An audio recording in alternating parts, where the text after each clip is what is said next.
Biocultores, buenas noches, bienvenidos a otra emisión más de Bioethics News y como cada lunes le damos la más cordial bienvenida a nuestro querido profesor Pepe Arellano. Pepe, buenas noches.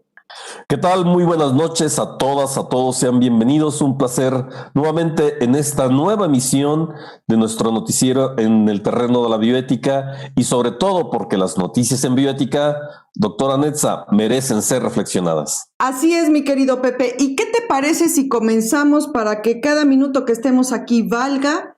Y porque hoy estamos solos, así que vamos a apelar a la fidelidad de nuestros biocultores. Pepe, pues adelante, ¿qué tenemos? Solos pero bien acompañados, hay que decirlo, tenemos varios ya personas que de manera cotidiana nos han estado visitando de la ciudad de León, Guanajuato, de Puebla, de la Ciudad de México, de Nayarit y de 9 países donde ya nos están viendo, sobre todo en Latinoamérica y en España. Pues bueno, para que empezar con las noticias. Mira, hay un video, un promocional realizado por la UNAM que me parece muy importante resaltar y ojalá que lo puedan por ahí buscar, sobre todo a nivel de redes, sobre la importancia que tiene el cuidado en esta época que ya la tenemos encima, que es la entrada del otoño, y con ello la llegada de la influenza. La pregunta central y la pregunta ética y de cuidado de nosotros y de los demás, si ya tenemos una pandemia terrible que ha costado la vida a casi ya más de 60,000 personas en nuestro país y que hoy por hoy ya nos está llegando, insisto, el otoño, la influencia, la pregunta que varios académicos y personas de un gran renombre nos están realizando para que reflexionemos, pero sobre todo para que llevemos a cabo una acción precisa, es ¿por qué tener 2 pandemias? Se nos vienen 2 pandemias. La pandemia actual, que ya tiene varios meses y de la cual pues todos y todas hemos recibido sus embates. Ahora se nos viene la influenza y el problema de la influenza, es que tiene exactamente los mismos síntomas del COVID: dolor, fiebre, estornudo, dolor de cabeza, etcétera, etcétera, etcétera, lo cual puede llegar a complicar mucho más las circunstancias por las que atraviesa el país. Si bien es cierto, para la vacuna del COVID no tenemos, no existe una vacuna para el COVID, sí tenemos una vacuna efectiva y segura contra la influenza.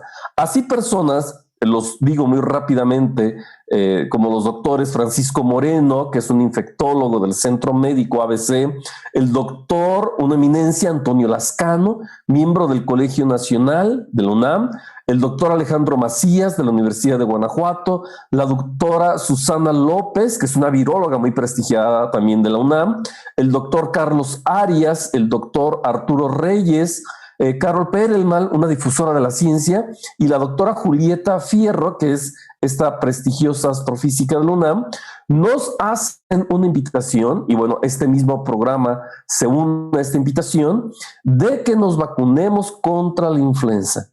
Si ya tenemos, insisto, una pandemia, ¿por qué tener 2 pandemias?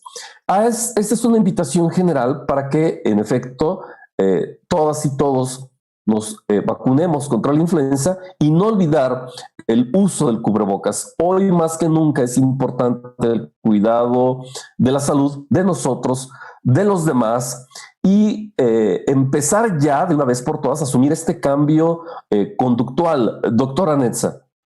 Mira, Pepe, es muy loable el esfuerzo. Yo creo que no hay esfuerzo menor en lo que se nos viene de frente. Lo hemos ya dicho en otras emisiones, en otros programas, principalmente en el Jueves Biocultor, que la noción de autocuidado tiene que ir más allá de una simple indicación médica, o sea, de creer que solo son medidas médicas. tiene que entenderse que va incluso al grado de qué tanto te interesa sobrevivir a lo que estamos viviendo. O sea, tiene que ser una noción de autopreservación, de realmente que estés en el tenor de ser un sobreviviente, no solo tú, sino tu familia, tus allegados, y de ahí que debe tornarse en un verdadero esfuerzo, en una verdadera acción cívica de incentivar los unos a los otros, un acto de solidaridad, de incentivarnos los unos a los otros para propiciar este autocuidado, que en este caso la acción concreta, así concreta, es vacunarse, porque ya incluso desde la fase 2 se han estado viendo casos de personas que están contagiadas por influenza y contagiadas por coronavirus, así que imagínense cómo les va. Entonces, si ahorita el coronavirus, este es el momento que no vemos la luz al final del túnel, yo creo que se torna pues razonablemente sencillo entender lo que se nos viene con la influenza estacional y que se nos puede prolongar la situación que ahorita estamos viviendo. ¿Qué quieres? Junio, julio del año que entra. Entonces, yo creo que de verdad, si tanto apelamos y tanto ensalzamos la capacidad racional del humano, pues es hora de ponerla a funcionar en pro de, pues, de uno, de cada persona y de todos. Y ya si no, por lo menos por amor de Dios, aunque sea por acto de egoísmo a ultranza, que se vacunen, así. No quieren padecer más allá de que se vacunen. Yo creo que te agradecemos que nos sumes a esta iniciativa, porque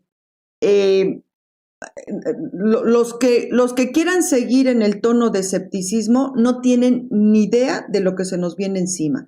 Entonces, sanamente, ya empezar en octubre, que se abren las campañas, etcétera, de vacunación, empezar a brevar del asunto, Pepe. Porque sí, se puede poner más negro de lo que ya ha estado. Sí, totalmente de acuerdo. La invitación está hecha. Hay que vacunarnos todos, hay que informarnos, hay que derribar esos mitos de los famosos movimientos antivacunas.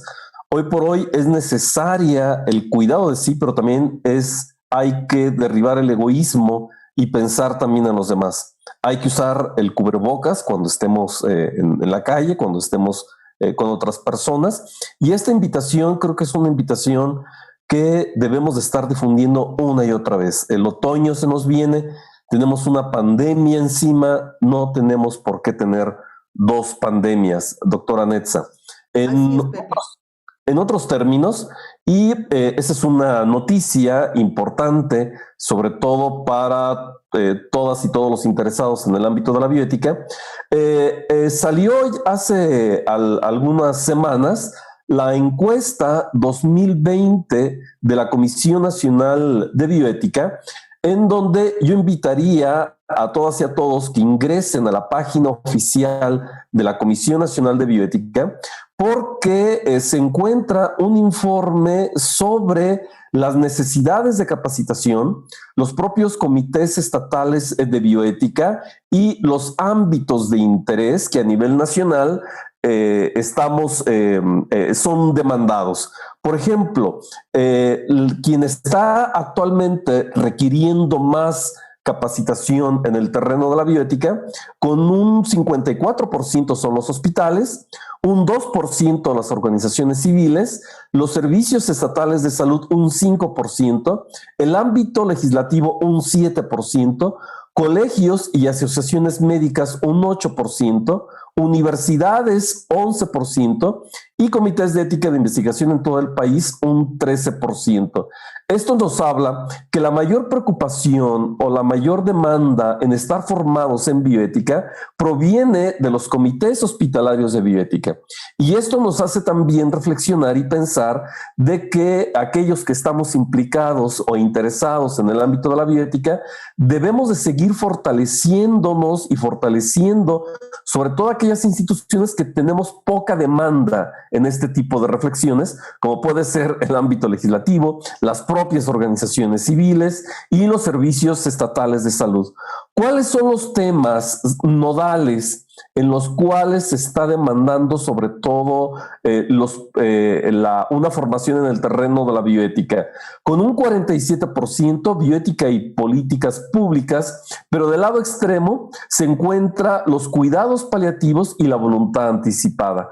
Evidentemente hay cierto tipo de temáticas, 5 por lo menos, donde existe la necesidad y la demanda, acorde a esta encuesta, de que debemos de procurar y fortalecer más cursos en el ámbito de bioética y políticas públicas, grupos vulnerables, derechos humanos, la metodología de análisis en dilemas bioéticos y la evaluación ética de los protocolos de investigación. Este pues es un llamado a todas las instituciones y a todas las personas, porque justamente requerimos seguir forjándonos y formándonos en estos temas, pero a la vez también tenemos que seguir capacitando a los demás. Y creo que este programa cumple justamente con uno de los ejes nodales de la bioética, que es informar e informarnos. Doctora Netza. Bueno, Pepe, pusiste el dedo en la llaga, a lo mejor sin querer, porque mira, yo tengo mi particular postura al respecto, que no es nada políticamente correcta. Porque por un lado, ok, ya está ahí plasmada la necesidad, pero por el otro, reiteradamente se ha hecho énfasis en la situación de que tú no le puedes pedir a un comité hospitalario de bioética que se capacite, que funcione, que etcétera, si no le das el espacio. O sea, todos los miembros, hablando de profesionales de la salud, miembros de comités hospitalarios de bioética, están ahí por un acto, altruista a ultranza, pero no tienen material para ejercer la función, no tienen el espacio, no tienen no tienen un espacio donde se les libere de ciertas actividades. O sea, tienen que hacer todo lo que tienen que hacer, todas sus obligaciones laborales, y además darle sostén y funcionalidad al Comité Hospitalario de Bioética. Entonces, es imposible que estas personas se capaciten, estén actualizados, inviertan tiempo, dinero, esfuerzo para darle conformación a los comités hospitalarios de bioética prácticamente con cero apoyo de las instituciones, no solo las hospitalarias, los hospitales en concreto, sino incluso más arriba, y hablando incluso de la misma Comisión Nacional de Bioética, que de pronto parece más un supervisor burocrático exigiendo reportes, exigiendo informes, exigiendo capacitación, pero ¿en qué momento esa institución que sí tiene o sí tendría las posibilidades de hacerlo, ha hecho que se establezca el decreto, la regla, la norma, lo que sea, para que se abra el espacio y estos miembros o estas personas, estos profesionales de la salud que están haciendo un esfuerzo por darle conformación a los comités, tengan por lo menos un día al mes sin consultas, sin cirugías, sin esto, sin lo otro, para poder dedicarse al Comité Hospitalario de Bioética. Se torna vergonzoso que los comités tengan que andar ahí pichicateando un aula, hojas blancas, etcétera, para simplemente poder atender un caso. Entonces, que me perdone, pero ahorita esas estadísticas deberían de estar mucho, o sea, en números técnicamente insignificantes, si la Comisión Nacional de Bioética hiciera lo que le corresponde, las comisiones estatales de bioética hicieran lo que les corresponde, los hospitales en concreto hicieran o tuvieran mayor voluntad, y en ese sentido son los directivos, y entonces sí, la bioética a estas alturas desde 1998 que se estableció el decreto hasta ahorita, tendríamos otras cifras. Porque fíjate, esas cifras que estás presentando, Pepe, a mí se me hacen extraordinariamente bajas, tomando en cuenta, porque significa que del 98 para acá, ve el esfuerzo tan enorme que se ha hecho y que ya se lograron estas estadísticas. Pero se hubiesen logrado mucho mejores si estas instancias hicieran realmente algo de peso y no solo estar exigiendo buena voluntad a los miembros de los comités hospitalarios. Y yo tengo ahí autoridad moral porque al menos en mi microcosmos, que es Puebla, Tlaxcala, lo más cerca, prácticamente todos los comités hospitalarios de bioética de esas entidades han sido alumnos míos o fueron formados por mí. Y me consta el grado de sacrificio, a veces hasta de agresiones que han recibido por sus directivos, cómo han deshecho comités hospitalarios de bioética con el mayor autoritarismo, o sea, sin el menor recabo, después de alumnos que le invirtieron dinero, tiempo, esfuerzo para capacitarse, y ya que quieren ejercer la bioética al interior, simplemente a los directivos no les gusta y deshacen los comités hospitalarios de bioética sin mayor trámite. Y me reservo el nombre de los hospitales por decoro, pero si me presionan, pues aquí mismo los decimos.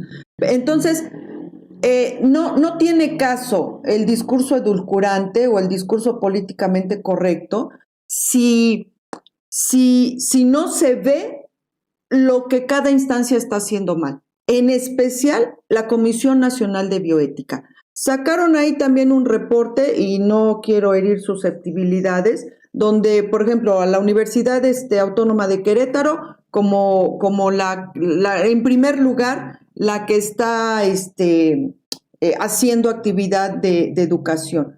Pero la realidad es que la misma Comisión Nacional de Bioética le da entrada o le da mayor entrada solo a la Universidad Autónoma de Querétaro y a la Universidad Anáhuac. Son las dos entidades que sí gozan de la apertura, de la cobertura de la Comisión Nacional de Bioética. Luego, entonces, pues es lógico que salen en primer lugar. ¿Pero por qué? Porque el resto de las instancias que están haciendo labores educativas a todos los niveles no gozan de ese proteccionismo, no gozan de esa apertura de la Comisión Nacional de Bioética. Entonces, pues obvio, nunca van a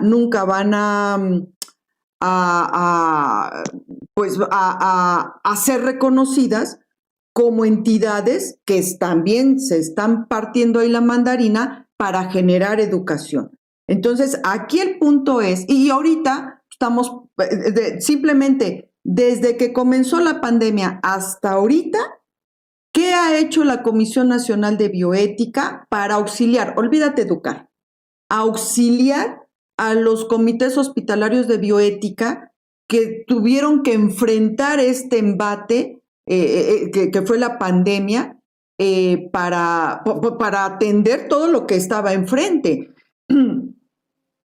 Está mal que yo lo diga, pero me veo en la necesidad de decirlo. Nosotros, y cuando digo nosotros me refiero al Hospital Ángeles Puebla, inauguramos o instalamos el primer servicio de asesoría bioética a nivel nacional y el segundo a nivel de Latinoamérica. En la pandemia, desde que se declaró la fase 2 hasta ahorita, si llevamos ya más de 500 asesorías y todas gratuitas, Pepe, han sido pocas, que es la labor que le correspondería a la Comisión Nacional de Bioética, a las comisiones estatales de bioética, y quienes solicitaban esas asesorías, los comités hospitalarios de bioética, al no tener a dónde. Y atención, ahí lo importante también que hay que señalar, doctora Netza, es que desde que empezó la pandemia, la Comisión Nacional de Bioética no cuenta con una cabeza.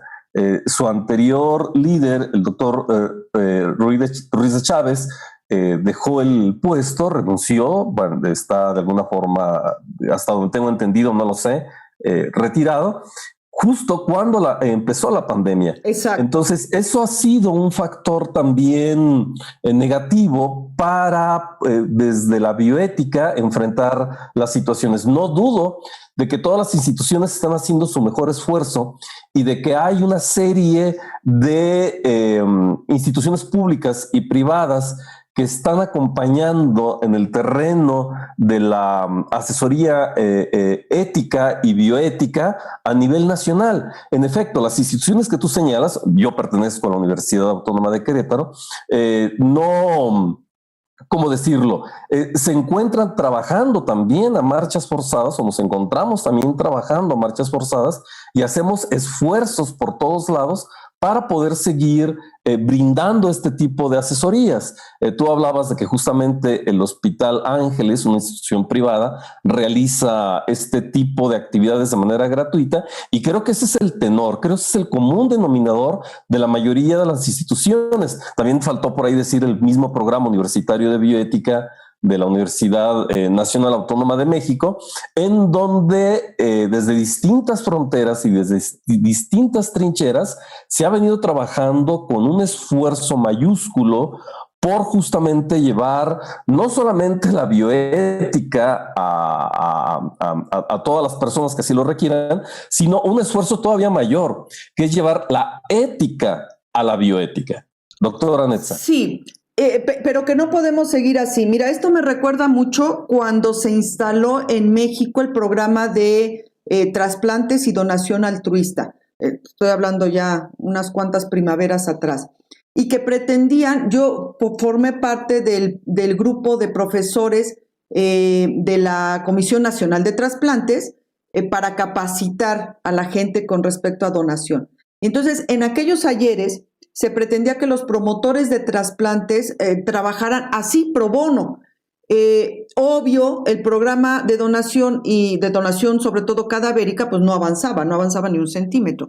Entonces llegó un momento en que se entendió que no puede sostener todo un programa a punta de buena fe. O sea, llega un momento en que debe haber una inversión institucional para poderle dar soporte. Ahora, aquí en este caso concreto, que son las comisiones, los comités hospitalarios de bioética, que a final de cuentas es la herramienta fundamental, la célula fundamental para darle eficacia a todo esto, no están pidiendo que les paguen más dinero, simplemente están pidiendo espacio y tiempo. O sea, no puedes atender un caso, no puedes atender todo lo que la logística del comité exige, atendiendo 30 consultas diarias o atendiendo esto y lo otro, y además atender lo del comité. Entonces, lo que se está pidiendo es algo tan básico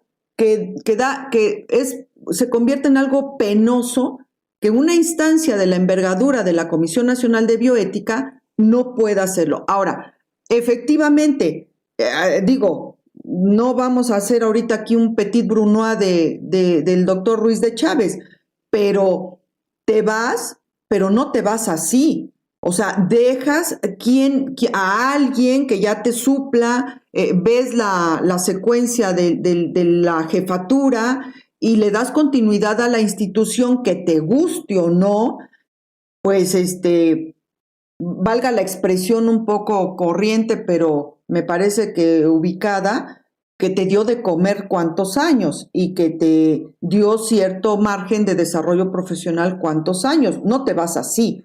O sea, la gente de bien se va como gente de bien. Resultado, dejas una institución de ese calibre acéfala, sin ton ni son, que los primeros meses, te repito, solo se dedicó a exigir informes de actividades, con el coronavirus aquí en fase 3 y teniendo que armar informes burocráticos para que vean qué estás haciendo.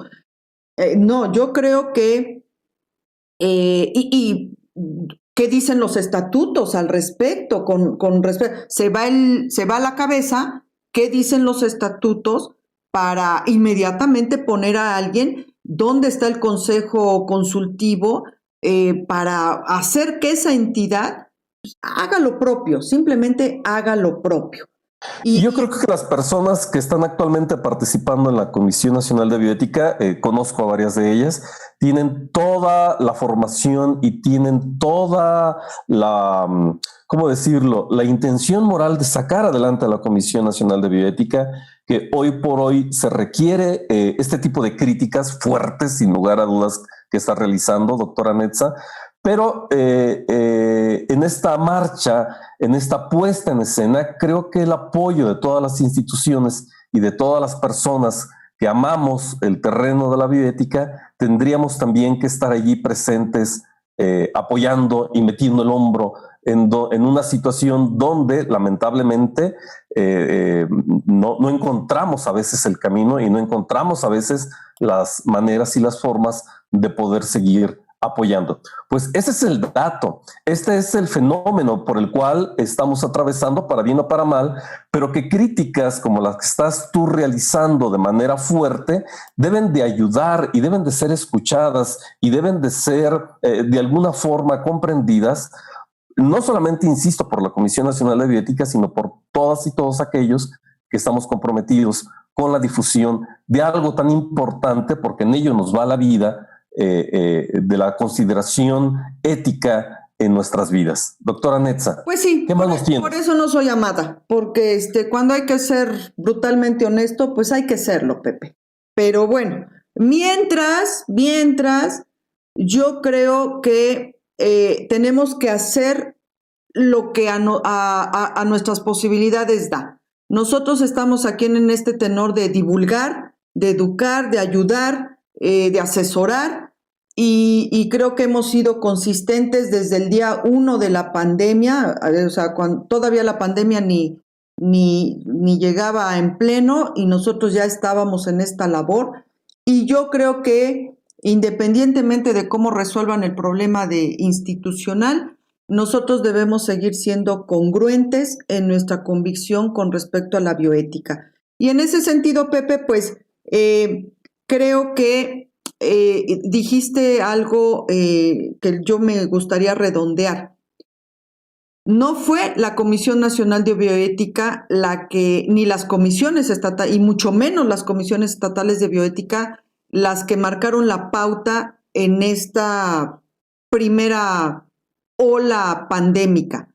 Fue efectivamente instancias universitarias, instancias civiles, los biocultores en general, y yo creo que nos debemos quedar con esa satisfacción de que supimos levantarnos, a lo mejor no logramos una organización global, nacional, como debió haber sido, pero supimos sacar la casta, supimos dar la cara, supimos generar en los momentos de mayor angustia para todos. Ahí estaban los universitarios, los civiles, los todos, y creo que eso habla bien de nosotros, habla bien de todos los bioeticistas que estamos en este país, y que debemos tomar conciencia de que logramos hacerlo.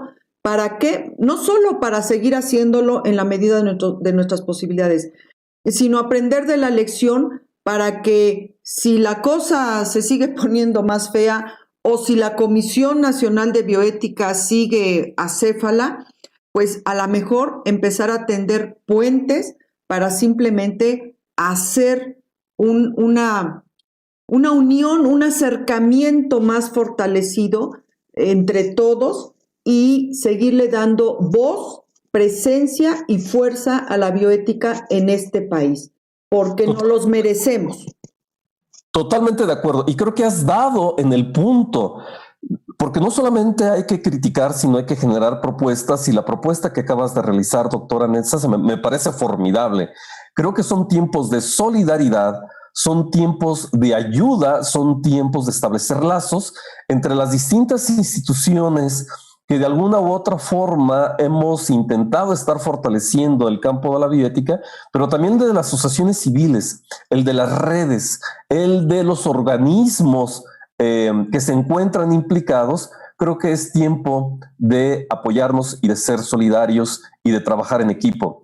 Creo que tu propuesta, doctora Netza, es algo que no podemos dejar pasar de vista.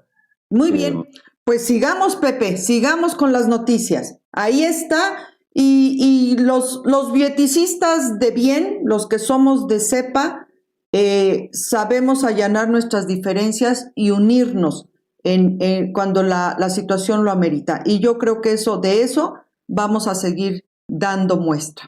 Adelante. ¿Qué noticias tú nos tienes, doctora Netza? Pues mira, Pepe, yo tengo aquí una situación que se publicó en BioEdge, donde hay una batalla legal, pero que son de estos casos que en bioética se le llaman paradigmáticos, donde hay una batalla legal por el esperma de una chica trans, Ellie Anderson, quien murió en julio del 2020, recientemente, después de comenzar su terapia hormonal para ¿cómo se llama? Para este ajuste hormonal que este tipo de personas necesitan. El punto es que ella, antes de iniciar su terapia hormonal, congeló su esperma. Hizo un congelamiento de esperma porque estaba con la intención de que una vez que ya hiciera su transformación hormonal, tener un par de hijos. O sea, ella estaba con la inquietud de tener hijos. Entonces, hace un congelamiento de esperma a los 16 años y posteriormente inicia su terapia hormonal. Bien, hasta ahí todo iba muy bien, pero al año de haber iniciado su terapia hormonal, fallece. Fallece por causas que esta es la hora que nadie sabe por qué. O sea, no se ha podido dilucidar exactamente qué fue lo que pasó ahí, que falleció. La mamá entonces pretende utilizar el esperma que ya estaba congelado para ese entonces y poder pues hacer una fecundación in vitro y tener un par de nietos o cumplir este deseo de que Ellie tuviera 2 hijos. Bueno, pues resulta que la mamá no tiene derechos legales sobre ese esperma, que en Reino Unido las únicas personas que pueden tener derechos sobre células germinales son las parejas, o sea, esposos, concubinos, etc. Entonces, la mamá está impedida legalmente para hacer uso de ese esperma y poder hacer la procreación de estos 2 hijos que Ellie tenía la ilusión de tener. Entonces, se está encontrando una laguna legal con respecto a la propiedad o al derecho de propiedad de esperma de las personas trans, donde, pues, si no hay una pareja legal establecida, los familiares directos no pueden hacer uso de ese esperma y ahorita está el drama familiar de que si no se resuelve pronto esta situación a tono legal, se va a desechar ese esperma. Y entonces, obvio, si se desecha, pues se pierde esta posibilidad de que Ellie, aunque sea de forma póstuma, tenga los 2 hijos deseados. Pepe. Allí es una serie de dilemas y hay que recordar que la bioética como tal es inter y transdisciplinaria, donde abreva no solamente cuestiones de carácter moral o de carácter ético, sino que también existen consideraciones en torno a este tipo de problemas, porque luego también viene el problema del vientre subrogado, de dónde van a poder desarrollar esos 2 bebés, de quiénes van a ser los padres legítimos, de si va a ser un proceso de adopción. Vaya, aquí el llamado reflexivo, sobre todo en este terreno, es el campo jurídico. En nuestro país parece ser que también estamos en las mismas. No hay mucha claridad sobre un fenómeno que mes tras mes, año tras año se va a ir complejizando y que tenemos lagunas por todas partes, ¿no? En efecto, es a veces triste, es lamentable, y por la otra parte también señalar la importancia que tiene el estar informado sobre estos temas, porque aun cuando tú mencionas este tipo de dilemas y que pareciera ser un problema de gente de Europa, de Inglaterra, de gente totalmente ajena a nuestra cultura, la verdad es que ese tipo de problemas también ya comienzan a existir en nuestro país y también se pueden llegar a presentar el día de mañana, y parece ser que estamos en el sueño de los justos, como si nunca nos fuese a alcanzar, cuando ya es una situación propia de el mundo actual en la cual estamos viviendo. Sí, yo creo que son temas que, por ejemplo, las personas trans tienen que platicar con sus familiares y hacer las cuestiones legales. Se me ocurre ahorita, por ejemplo, un acta notarial donde dejan especificado quién quieren que sean los responsables legales en caso de ellos, por ejemplo, en este caso de Eli, que falleció, que puedan tener derechos legales sobre estas cuestiones de esperma, en fin, para que en un momento dado pueda ejecutarse pues todo lo que en vida desearon, y no lo que a mí me parece puede ser hasta una tragedia, el hecho de que se pierda ese esperma y no se pueda cumplir estos deseos póstumos. Entonces, creo que son temas que deben ser platicados al interior de familia y entender que estas lagunas legales, allanarlas con los instrumentos legales que sí disponemos. Pues en esa misma línea, Pepe, también salió publicado en el New York Times otra noticia donde este hombre, te digo ahorita el nombre, Ron Paul Dayan, fundó un movimiento y es director ejecutivo de una fundación que se llama Men Having Babies. Y esta fundación lo que está persiguiendo es la igualdad de fertilidad, donde aboga porque la capacidad de tener familia o de procrear hijos, más que nada, no esté determinado ni por la riqueza, ni la sexualidad, ni el género, ni la biología. ¿A qué va esto? A que, por ejemplo, los matrimonios con personas del mismo sexo puedan tener también libre acceso o derecho al uso de fertilización in vitro, vientres subrogados, etcétera, etcétera, para que pues no sufran estas limitaciones que se tiene ahorita de que en muchos estados y en muchos lugares se les permite el acceso únicamente a parejas heterosexuales. Entonces, este movimiento de Men Having Babies está abogando por la igualdad en materia de fertilidad. Pepe.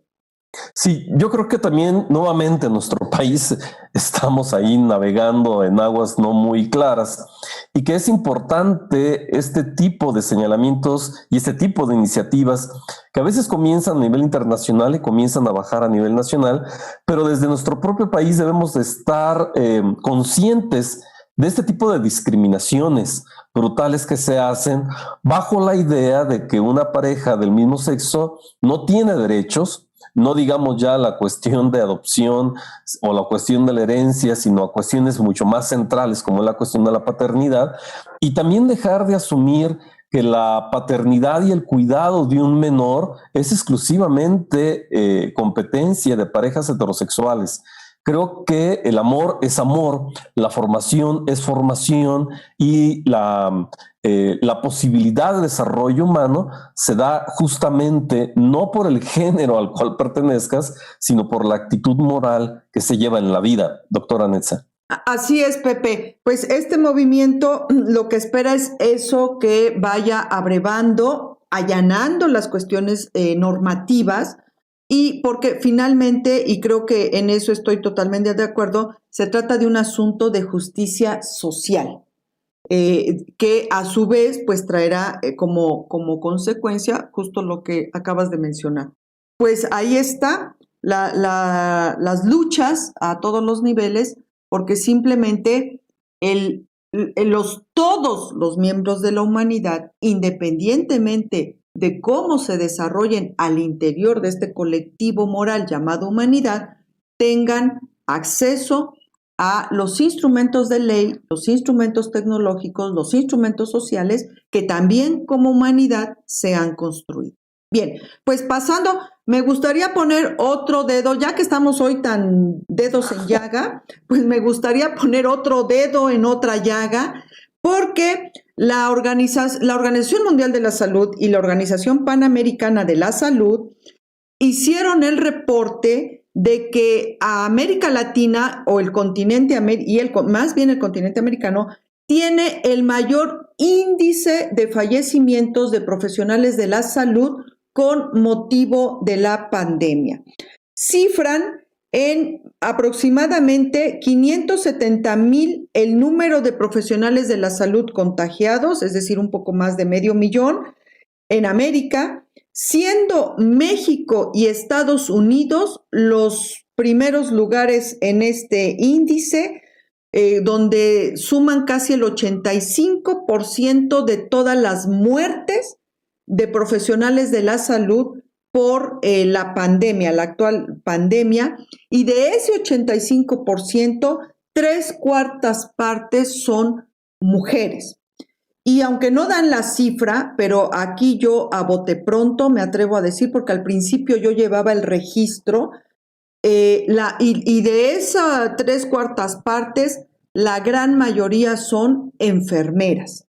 Entonces, Pepe, aquí ya no estamos hablando de justicia o lagunas legales, estamos hablando de muertes de profesionales de la salud que, como siempre, de un lado quieren responsabilizar a las instituciones y las instituciones quieren responsabilizar a los profesionales de la salud, pero aquí me parece que hay una corresponsabilidad general, donde en algunos puntos la balanza sí efectivamente se inclina de forma importante hacia la institución y en otros puntos la responsabilidad se inclina hacia los profesionales de la salud. Pero lo que es innegable es que son las mujeres las más afectadas por esta situación y que el fenómeno se extiende a la situación de que en este momento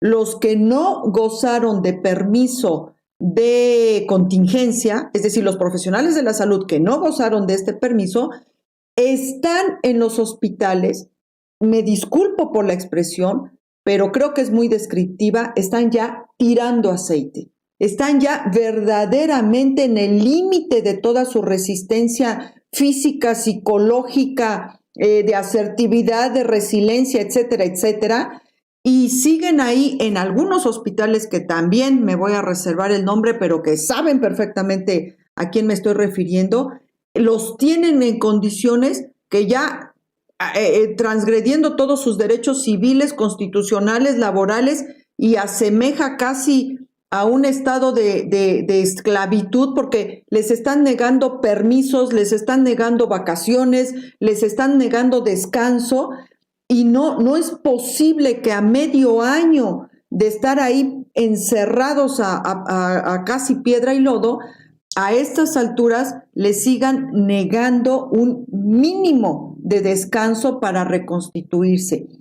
Resultado, la cifra de muertos, de fallecidos en población en general en este país sigue creciendo, pero la cifra de profesionales de la salud afectados también sigue creciendo. Pepe.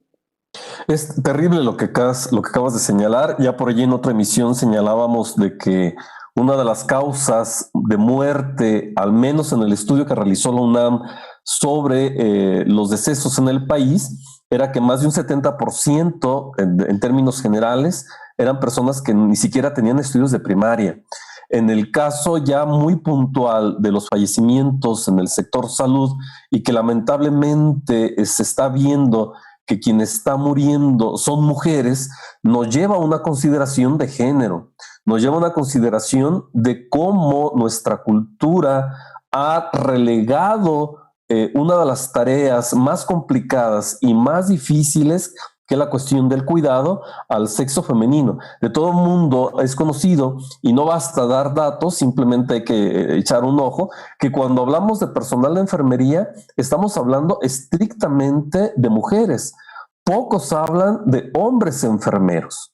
Entonces, la misma formación que hemos recibido y donde hemos delegado las tareas del cuidado al sexo femenino, de los pacientes, de los ancianos, de las personas discapacitadas, es algo que debemos de comenzar a cambiar. Y eso es un llamado nuevamente a la consideración ética de género, de perspectiva de género, de cómo una cultura donde le ha relegado el cuidado, insisto, a una sola parte de los géneros, y si a eso le agregamos los temas de corrupción, los temas de abandono de hospitales, los temas de explotación laboral, los temas de malnutrición, los temas de falta de apoyo, etcétera, etcétera, etcétera, esto pues se convierte en un pandemonium lamentable y triste y doloroso, que genera incluso sentimientos de impotencia ante una realidad que nos está rebasando, y que hay que decirlo, la pandemia no termina en enero del 2021, ¿no? Si bien nos va, tendremos que echarnos todo el 2021 bajo estas mismas circunstancias, y hay que tener este semáforo en rojo y esta alerta ante las autoridades competentes de qué mecanismos se tienen que hacer con política de género para estos datos escalofriantes que nos estás presentando, Netza. Sí, a mí me parece una situación gravísima que tengamos o estemos en los primeros lugares a nivel mundial de fallecimientos de profesionales de la salud. O sea, es inadmisible, no hay forma. Y estar peloteando en quién tiene la culpa, pues no solo se torna estéril, sino que a mí me parece que aquí creo que si a todas luces las instituciones gubernamentales les importa un rábano si los profesionales de la salud se siguen muriendo, creo que aquí quien tiene que tomar la batuta y marcar la pauta tiene que ser el órgano colegiado de los profesionales de la salud, asociaciones, colegios.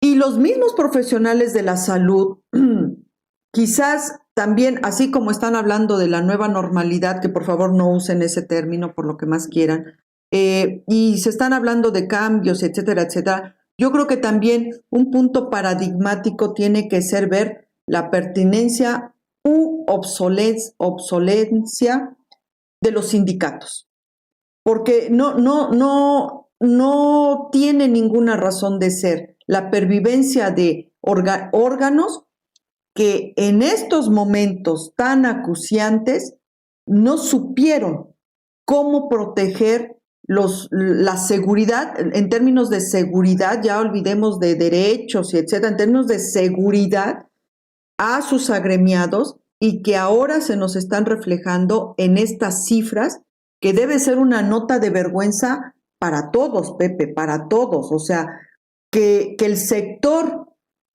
que se puso de frente ante la pandemia, que estaba ahí en la trinchera, con lo poco que había disponible para evitar que el resto de la sociedad sufriera más de lo que ya sufrimos con el embate pandémico, que por las condiciones en que se le puso en esa trinchera, en este momento estemos ostentando el primer lugar en muertes, debe ser una llamada de atención para todos, una nota de vergüenza para todos y una nota de dolor para todos.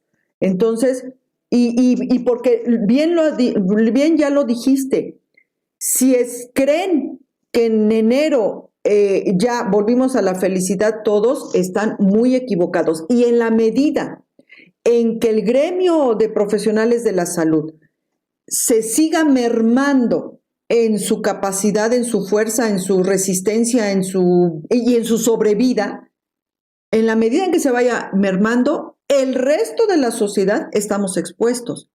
Porque entonces llega un momento, yo al menos ya tuve varios testimoniales de varios pacientes que no encuentran médico quien los atienda, porque ya se murió, está contagiado y literal no encuentran un médico que los atienda. Entonces, ojo con seguir vulnerando al gremio médico o al gremio de profesionales de la salud, porque ahí estoy incluyendo a todos, y cuando es todos es camilleros, trabajadores sociales, administrativos, enfermeras, enfermeros, etcétera.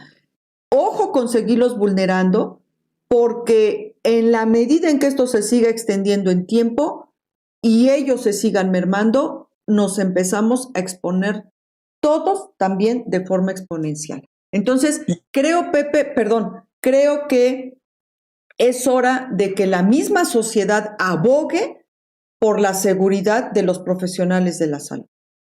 Y esto último que acabas de decir, permíteme cerrar este comentario final, es un llamado a la sociedad a proteger desde la parte que nos pueda llegar a corresponder a todo el personal de salud, a todas estas personas que están ahí. Vaya, no me gusta decir el concepto héroe porque suena así como un halago vacío. En realidad creo que va mucho más allá de lo que puede significar actos heroicos, y que lamentablemente vemos a veces de distintos sectores o distintas personas que agreden físicamente a las personas, o que, como ya ha ocurrido en nuestro país, incluso han incendiado clínicas o hospitales, ¿no? O les arrojan cloro. Ese es pues un llamado a la solidaridad, a la comprensión, al apoyo. Del otro lado también tenemos el lado opuesto, ¿no? De que incluso restaurantes privados o choferes prestan los servicios de manera gratuita, o existen muestras de apoyo de los propios vecinos en donde vive alguna enfermera, algún enfermero, algún personal administrativo. Creo que hoy debemos todos de cerrar filas con las personas más valiosas y más necesarias de ayer, de hoy y del año que viene, que es justamente el personal sanitario que está en primera fila ante esta pandemia. Así es, Pepe, dejarnos ya y pónganle ahí unos 3 puntos suspensivos y entender lo básico, porque esto no se ha acabado, señores, esto no se ha acabado. Mientras, yo creo que dices bien, cuesta trabajo encontrar las palabras que no suenen a halagos vacíos. Efectivamente, cuesta trabajo. Y creo que tenemos que dejarlo por el momento en un abrazo fraterno, profundo y quizás un poco de silencio, como acto de constricción pero al mismo tiempo de profundo reconocimiento al sacrificio que hicieron todos estos profesionales de la salud, que incluso lo pagaron con su vida al estar ahí en la trinchera, de alguna forma defendiéndonos a todos. Creo que un poco de silencio es el mejor homenaje que se les puede hacer. De acuerdo. Cerremos nuestro programa. Pues cerramos, Pepe, cerramos. Gracias, biocultores, por habernos acompañado el día de hoy, y los esperamos el próximo lunes con más de Bioethics News. Pepe, nos despedimos.